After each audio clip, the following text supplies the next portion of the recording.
नमस्कार साथियों, फिर से आप सभी लोगों का स्वागत है मेरे YouTube channel OP general knowledge में।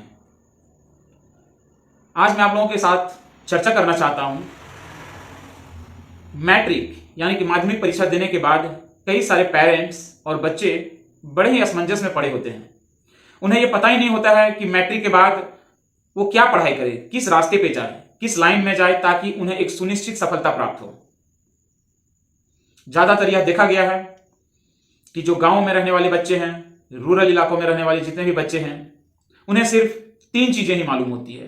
पहला कि मैट्रिक करना है, मैट्रिक के बाद या तो उन्हें आर्ट्स लेकर पढ़ना है, या उन्हें कॉमर्स लेकर पढ़ना है, या उन्हें साइंस लेकर पढ़ना है।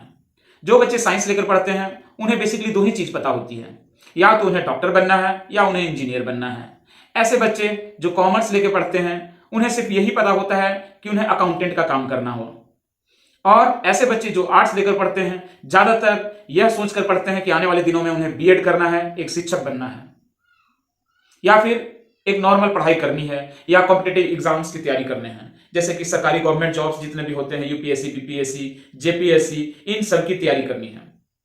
लेकिन साथियों, मैं आपको बताना चाहता हूं, आज के समय में कॉम्पिटिटिव वर्ल्ड की दुनिया में आप सभी लोगों को पता है कि हर वर्ष हमारे देश में, भारतवर्ष में यूपीएससी के लिए लगभग 800 से 900 वैकेंसीज होते हैं। अभी तक देखा गया है कि 1500 से ज्यादा वैकेंसीज किसी भी वर्ष नहीं रहा है यूपीएससी में।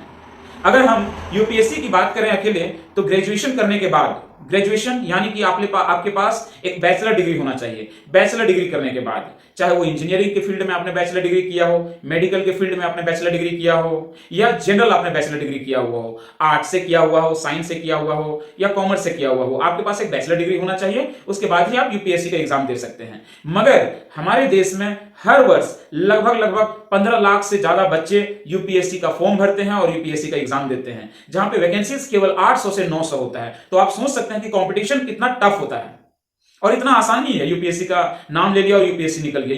यूपीएससी के लिए बच्चे 2-2 साल, 3-3 साल, 5-5 साल, 8-8 साल तैयारियां करते हैं, और कई बार उसके बावजूद भी नहीं निकलता है, नहीं निकाल पाते हैं।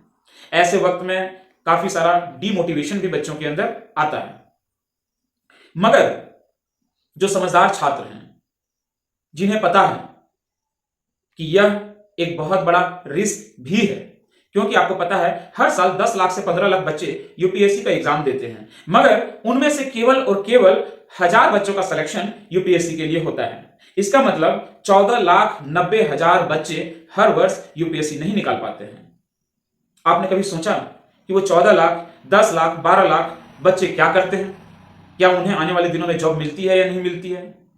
अगर उन्हें जॉब मिलती है तो किस तरह की जॉब मिलती है, यह जानना बहुत जरूरी है। अगर हम स्टेट वाइज रेशियो भी देखें तो इतना ज्यादा वैकेंसीज नहीं है गवर्नमेंट जॉब में जितना कि प्राइवेट जॉब में है। मगर हाँ, लोग गवर्नमेंट जॉब को प्रायोरिटी देते हैं, प्राथमिकता देते हैं, क्योंकि यह जॉब सुरक्षित होता है और आप एक आराम की जिंदगी गुजर बसर करते हैं। और गवर्नमेंट जॉब में क्या है नहीं है, ये सारा चीज तो आपको पता ही है, इसमें आगे बोलने वाली कोई बात ही नहीं है। तो मैं बता रहा था कि ग्रेजुएशन करने के बाद बच्चे ट्रेडिशनल वे की ओर ज्यादातर जाते हैं, क्योंकि उन्हें पता नहीं होता। या तो अपने दोस्त को देखकर, अपने बंधुओं को देखकर वो आर्ट्स चूज कर लेते हैं, कई बार कॉमर्स चूज कर लेते हैं, कई बार साइंस कर लेते हैं चूज। मगर साथियों, मैं आपको बताना चाहता हूं, आप ऐसे कोर्सेज आज के डेट में उपलब्ध हैं, आज के समय में उपलब्ध हैं। आपने मैट्रिक किया, 1 साल, 2 साल, 3 साल का टेक्निकल शिक्षा लिया और तुरंत आप अपना करियर स्टार्ट कर सकते हैं। चाहे अगर हम छोटे छोटे पॉलिटेक्निक कोर्सेज की बात करें, आईटीआई कोर्सेज की बात करें, स्किल इंडिया के तहत बहुत सारे कोर्सेज रन कर रहे हैं। कंप्यूटर कोर्सेज की बात करें हम, makeup man, editor, marketing, affiliate marketing, न जाने coding, and number of jobs are available. बहुत सारे जॉब्स हैं, बहुत सारे टेक्निकल काम हैं, और इन सारे कोर्सेज का स्टडी करके आप बहुत ही छोटी उम्र में भी आप अपना करियर की शुरुआत कर सकते हैं। बिल्कुल, आप रखिए, आप तैयारी कीजिए, यूपीएससी की कीजिए, बीपीएससी की कीजिए, जेपीएससी की कीजिए, स्टेट लेवल के सारे गवर्नमेंट जॉब की तैयारी कीजिए। मगर अगर आप सफल नहीं हो पाते हैं तो देन व्हाट? कहने का मतलब है उसके बाद क्या?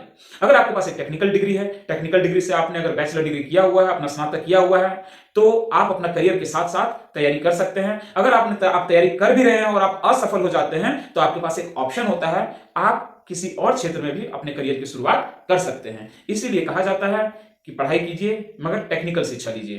टेक्निकल में अपना बैचलर डिग्री कीजिए, जैसे diploma, ITI, BTech, BCA, BBA, nursing और भी बहुत सारे, एडिटिंग, कोडिंग, मार्केटिंग, फिनेंस, इस तरह से बहुत सारे छोटे छोटे कोर्सेज हैं दोस्तों।